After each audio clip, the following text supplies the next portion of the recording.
Here's what I learned, hardcore nuzlocking one of the hardest Pokemon X ROM hacks available for 50 hours. This is my first game I've tried hardcore nuzlocking, and I have learned a lot of fundamental skills and tricks throughout this time, which I would like to share with you so you can better know what to expect on your own hardcore nuzlocking journey. Number 1.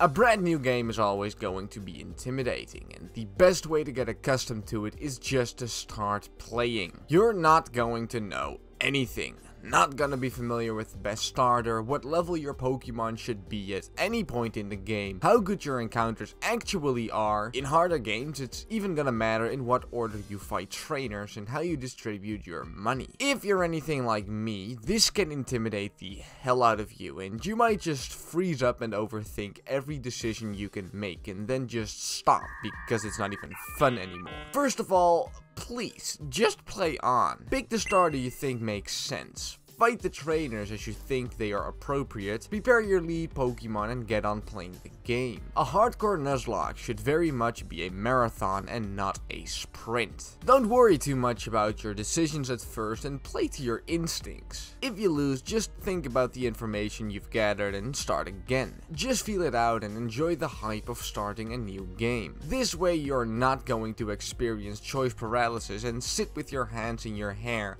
as you spend 30 minutes overthinking every single trainer you fight. Number 2. Make sure to use as many resources as you can. Pokemon gives you infinite time to make every single decision. Go around all the shops to see what could be useful. Check out the move reminder every now and then and take a peek at what TMs can help you out. You need to treat a hardcore Nuzlocke as one huge complicated puzzle that needs to be solved, and no one is rushing you to do that. Making use of a citrus berry or focus sash can quite literally be the difference between losing a run or going deathless, and it would surely be a shame if you found out you could have gotten such a useful item right as you enter a battle. It will get harder to do this as you progress into the game, as the amount of decisions you can make will exponentially increase the number of possibilities you have to prepare as well as you can. But if you lose while using all of the possibilities you have, you can at least just blame RNG for your misplays instead of your preparation. In all seriousness though, take your time. Always take one last minute to check your items and moves before you start a battle, and use everything the game gives you. Number 3.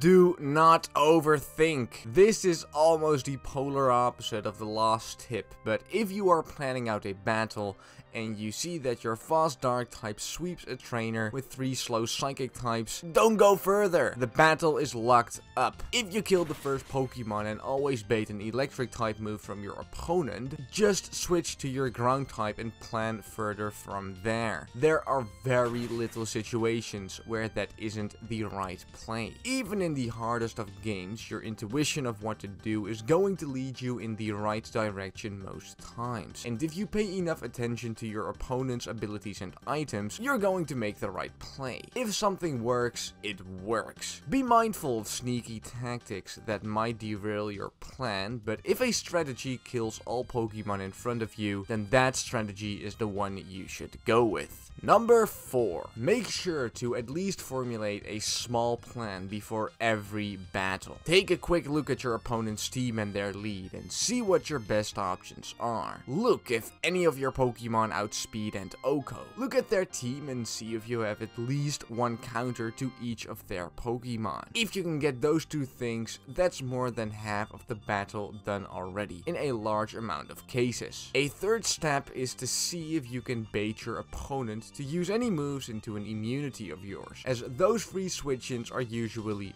very beneficial. Take a look at any abilities that might hinder you, such as Intimidate or Water Absorb. These abilities can debilitate your battle very much and lead to a lot of difficulty if unplanned for. Having a quick scout at your opponent's team and formulating a plan, no matter how small that plan may be, is going to make your life a lot easier in the end, and will most certainly help you in your hardcore Nuzlocks. Number 5. Just have fun with it. We are imposing these rules upon ourselves because the original games are way too easy and challenges are fun. I personally try to strictly adhere to the rules of the Hardcore Nuzlocked, as it makes it more rewarding for me, but do not hesitate to make the rules more lenient if you think it will make you enjoy the game more. We are all here for a good time. There's no need to torture yourself. I'm still doing a Hardcore Nuzlocke of Pokemon Ancestral X. Make sure to subscribe so you're notified of when I livestream or upload a new video. Thanks for watching and have a great